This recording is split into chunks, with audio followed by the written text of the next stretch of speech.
Shaun Chester is chair of GreenFlag Association, and Theo, Malele-Spokesperson for the National Taxi Alliance. A very good evening to you both, and thank you so much for speaking to us. So let me start with you, Shaun, first. So the study, what inspired that, and what were the findings? Well, it was inspired by the idea that taxis and any enclosed space has got the potential to be a super spreading event, just on the mere fact if you just observe them. If all the windows are closed and you're putting 16 commuters in there, it's quite easy to see that the commuters that are travelling in the taxis could be exposed to transmission or to the virus itself.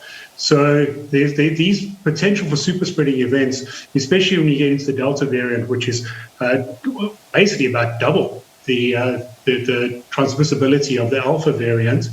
And certainly there's a potential for these super spreading events to happen within a closed taxi. I mean, this is fascinating. We know that COVID-19, we were warned before that it spread through droplets, and if people sweat, I'd imagine that would translate into that. But body odor, one would have never thought of that. So tell us a little bit more about this. Is it molecules in the environment? What is making public transport and proximity so unsafe? Look, so the body odor reference is just a rule of thumb. You know, the virus is truly airborne now. The CDC and the World Health Organization has finally caught up with the science. The scientists have been banging on about this since June last year already. And airborne just means that it's actually not traditionally what we thought would be coughing and sneezing, and then you'd get this near-field transmission of these particles. But simply breathing and talking releases enough of these fine particles from an infected person into their surrounding environment. And then enough of those viruses that are kept inside an enclosed space would be able to cause the disease. So the idea if you can smell body odor or cigarette smoke or whatever is that if you can smell anything around you, then you know that you are smelling somebody else's something. So the particles are that fine in terms of the virus, and the airborne ability of these viruses is quite easy for them in enclosed spaces like a taxi to be able to build up to these very dangerous concentrations and be transmissible. Theo, let's come to you. You obviously know of the practical experience that which taxi drivers go through.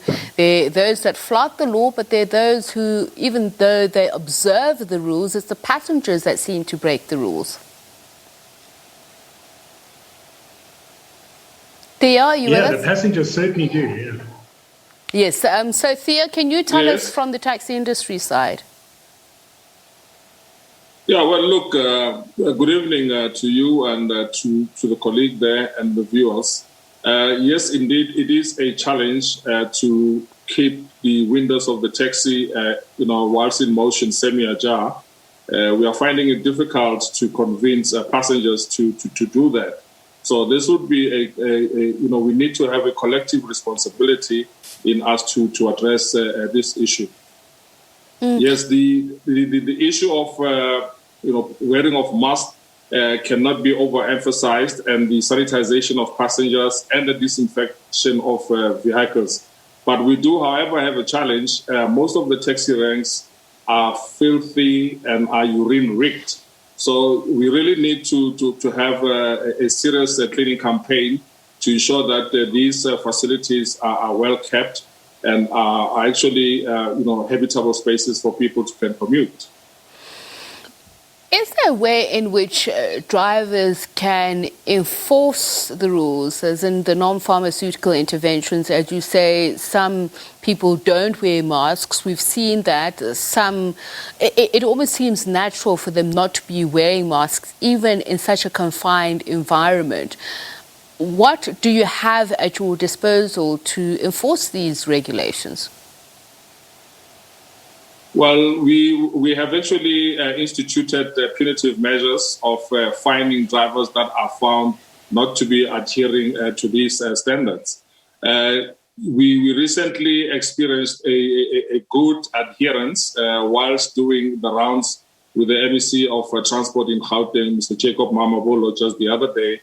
He was quite happy. So were we. But the only thing is that we really need to emphasize that people should ensure that they follow these rules to the latter.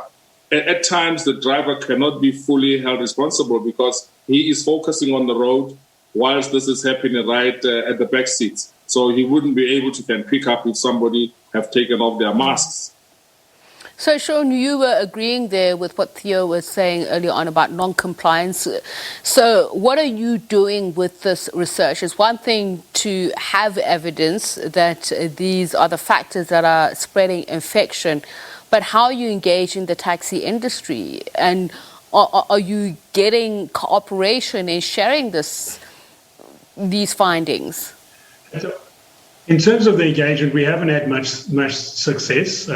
We haven't really approached directly the Taxi Association because the research, we only just finished today with the second part of it. And what we found so this is the Durban University of Technology, the Health Sciences, the Faculty of Health Sciences, fourth years, and they presented their findings today to us. And, we've actually found a lot in terms of the drivers and the conductors not adhering to the mask use inside KZN. Now, I think that we're in full flight in terms of the infection rate in Gauteng, and people are now reacting. So the complacency is now kind of almost diminished, and that's really, really good.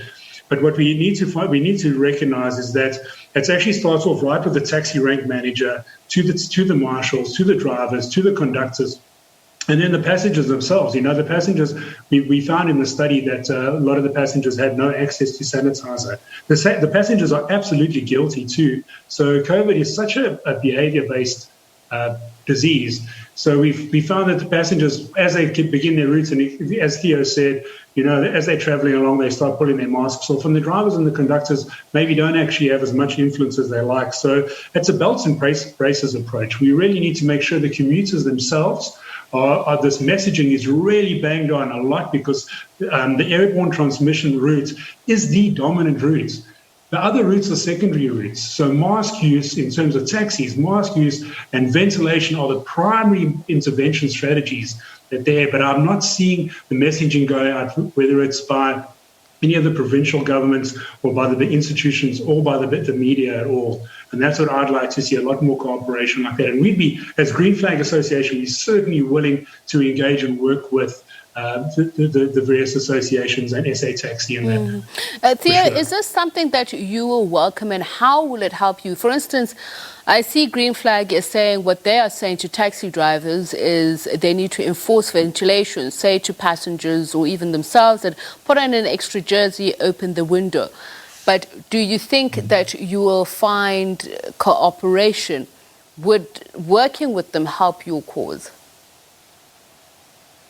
Look, with the already established rank committees, I think this message can easily cascade further down to all and sundry. All that is needed is this drive and emphasis, to go at these ranks and at times just go unannounced, just to ensure that things are happening. So we are more than willing to go with anybody who has a solution for us to kill this pandemic. Well, thank you to you both. There is Theo Malele, he's spokesperson for the National Taxi Alliance, and we're also speaking to Sean Chester, who's a chairperson of the GreenFlag Association.